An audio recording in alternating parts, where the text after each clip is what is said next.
오늘 우리에게 주시는 하나님의 말씀은 마태복음 28장 5절에서 10절까지의 말씀입니다. 제가 보는 성경으로 신약 55쪽입니다. 마태복음 28장 5절에서 10절까지의 말씀을 한 절씩 교독하시겠습니다.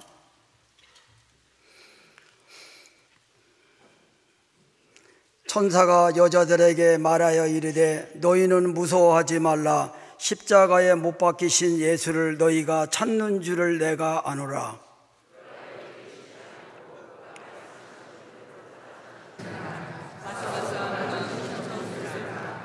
또 빨리 가서 그의 제자들에게 이르되 그가 죽은 자 가운데서 살아나셨고 너희보다 먼저 갈릴리로 가시나니 거기서 너희가 배우리라 하라.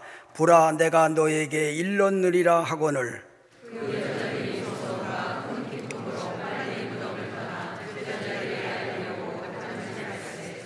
예수께서 그들을 만나 이르시되 평안하냐 하시거늘 여자들이 나아가 그 발을 붙잡고 경배하니 예수께서 이르시되 무서워하지 말라. 가서 내 형제들에게 갈릴리로 가라. 거기서 나를 보리라 하시니라. 어렸을 적에 저와 누나들은 집에서 늘 아버지의 눈치를 살폈었습니다. 무뚝뚝하고 엄격하고 무서운 분이셨기에 아버지 눈에 거슬리는 행동을 하지 않도록 모든 언행에 항상 각별한 주의를 기울였던 기억이 있습니다. 이렇게까지 표현하는 것이 맞나 싶지만 아버지와 함께 집에 있을 때면 늘 살얼음판 위에 서 있는 기분이었습니다. 그럼에도 저희 남매들이 조금은 마음을 편히 가질 수 있었던 때가 있었는데 바로 아버지께서 콧노래를 흥얼거리실 때였습니다. 교회를 다니지 않으셨기에 대부분의 노래는 트로트 아니면 옛날 노래였지만 한 가지 확실한 것은 아버지가 알 수 없는 노래를 반복적으로 부르신다면 그것은 기분이 굉장히 좋으시다는 의미였습니다. 표현도 잘 못하시고 또 안 하시는 분이 저희 앞에서 콧노래를 부르실 정도면 저희도 조금은 마음을 놓을 수 있었습니다. 누나들은 그때를 놓치지 않고 가서 뭘 사달라고 하거나 중요한 허락을 받곤 하였습니다. 기분이 좋으면 본능적으로 노래를 흥얼거리게 되거나 하지 않습니까? 잘 부르든 못 부르든 가사가 맞든 틀리든 찬양이든 세상 노래든 좋은 일이 있을 때 행복한 기분이 들 때 우리는 노래를 부릅니다. 물론 슬픈 기분이 들 때 노래를 부르시는 분도 있을 것이고 정말 드물게는 화가 날 때 노래를 부르는 분도 있을지 모르겠지만 일반적으로는 기쁠 때, 평안할 때, 행복할 때 노래를 부르곤 합니다. 그렇다면 우리가 가장 큰 기쁨으로 노래할 때는 언제일까요? 다양한 답변이 떠오르시겠지만 여기 종교개혁자 마틴 루터가 했던 말에 주목해 보시기 바랍니다. 세상에서 가장 슬픈 날과 가장 기쁜 날은 딱 3일 차이가 났다. 무슨 뜻입니까? 세상에서 가장 슬픈 날, 즉 예수님께서 십자가에 달리신 성금요일을 표현한 것이고 세상에서 가장 기쁜 날은 그 사흘 뒤인 부활의 날, 바로 오늘을 말한 겁니다. 그렇습니다. 세상에서 가장 큰 기쁨의 날은 바로 우리 예수님께서 부활하신 날입니다. 개인적인 기쁨의 시간들은 당연히 각자마다 다르시겠지만 죽음의 권세를 이기시고 잠자는 자의 첫 열매가 되시어 우리에게 부활의 소망과 승리를 허락해 주신 바로 이 부활의 날이 모든 인류에게 가장 큰 기쁨의 날이 아닐 수 없습니다. 우리가 가장 큰 기쁨으로 노래를 부를 날, 바로 이 부활의 날입니다. 이 시간 매년 드리는 축하 음악 예배이지만 오늘 호산나 찬양대에서 정성으로 준비한 부활의 노래들로 말미암아 또다시 새로운 기쁨과 행복을 경험하시기 바랍니다. 오늘 말씀을 잠시 살펴보며 그 은혜를 나누겠습니다. 예수님께서 십자가에 못 박혀 죽으시고 무덤에 들어가신 지 사흘째가 되었습니다. 안식 후 첫날, 그러니까 주일이 되려던 새벽, 지금으로 말하면 주일 새벽에 막달라 마리아와 다른 마리아가 예수님께서 장사되신 무덤을 보러 갔습니다. 이들은 예수님께서 십자가에서 숨을 거두셨을 때 끝까지 곁에 있었던 여인들이었습니다. 안식일이 지나고 자유롭게 움직일 수 있을 때 미처 채 가시지 않았던 슬픔을 가지고 예수님의 무덤을 찾았던 모양입니다. 예수님의 시신의 발을 향료를 사가지고 말이죠. 그런데 무덤에 도착한 그때 갑자기 강한 지진과 함께 하나님의 천사가 하늘에서 내려왔습니다. 그리고 무덤을 막고 있던 큰 돌을 굴려냈다고 합니다. 이 큰 돌의 무게가 약 1.5톤에서 2톤 정도였다고 하는데 가녀린 여인들이 밀기에는 확실히 무리가 있었습니다.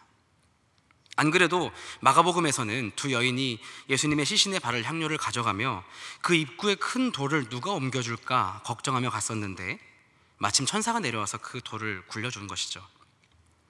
아무튼 참으로 기이하고 신비한 상황입니다.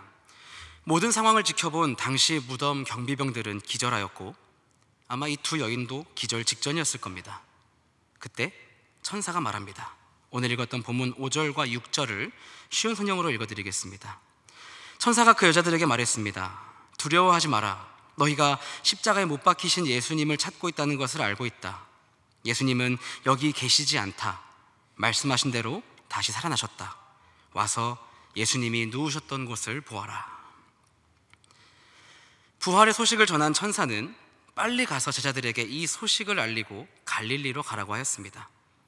여인들은 즉시 발걸음을 돌려 제자들에게 달려갔습니다.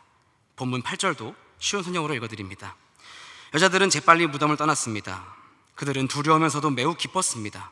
그들은 제자들에게 이 소식을 전해주려고 달려갔습니다. 두려우면서 기뻤다. 참으로 역설적인 감정입니다. 두려웠지만 기뻤습니다.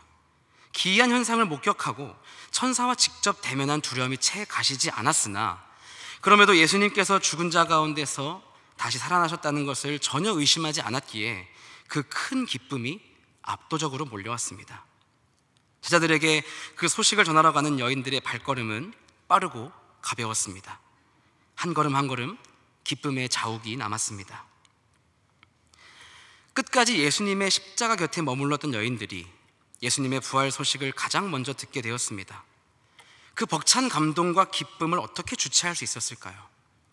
저는 이 본문을 묵상하면서 참으로 아이러니했던 그때의 감정선에 공감해 보면서 이 여인들이 제자들에게 어떤 모습으로 달려갔을까를 상상해 보았습니다. 눈에서는 눈물이 멈추지 않았으나 그 입에서는 기쁨의 찬송이 흘러나왔을 겁니다. 터질 듯한 행복이 멜로디로 흘러나와 달려가는 내내 그치지 않았을 겁니다. 상상할 수 없을 정도의 큰 기쁨으로 찬양을 드렸던 그녀들이 말씀을 읽으며 참으로 부러웠습니다. 2000년 전 바로 오늘 두 여인이 부른 세상에서 가장 큰 기쁨의 찬양이 거리에 울려 퍼졌습니다. 오늘 이 밤 우리도 그 기쁨의 찬양 가운데 함께하기 원합니다. 오늘 이 시간 호산나 찬양대가 예수님의 부활을 축하하며 기쁨의 찬양을 올려드릴 때 거기에 우리의 기쁨과 감사도 함께 실어 올려드립시다. 오늘 이 부활의 저녁 정성으로 준비한 음악 예배 가운데 예수님께서 주시는 부활의 소망과 그 큰 기쁨을 가득 누리는 시간 되기를 간절히 바랍니다. 기도하겠습니다.